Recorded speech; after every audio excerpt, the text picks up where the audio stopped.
Pag walang asawa sa 30 plus, pinoproblema ka ng buong pamilya. Kasi sa kultura ng Pinoy, parang may deadline ng pagpapakasal. Parang requirement sa buhay ang magpakasal.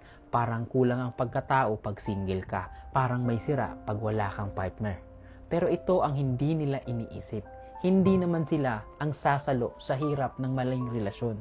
Hindi sila ang magbabayad ng renta, magpapalaki ng anak, magmamanage ng away, magpapasa ng emotional baggage. Madali kasing magsabi na mag-asawa ka na. Mahirap makibuhay sa taong mali. So, hindi late ang 30, mature. Hindi abnormal ang single ha, aware. Hindi irresponsible ang walang asawa.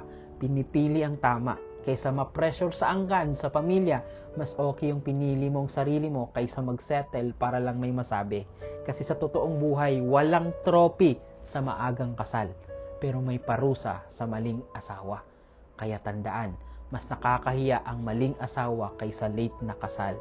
So kung single ka at 30 plus ka, tandaan mo, hindi ka huli, hindi ka kulang at hindi ka atraso sa pamilya. Ang relasyon, hindi project ng angkan. Buhay mo yan. At iba po ang toxic pag pinilit. Lifetime po ang bayad. So kung single ka at 30 plus ka, tandaan mo, hindi ka huli, hindi ka kulang. Ang relasyon, hindi project ng angkan. Buhay mo yan.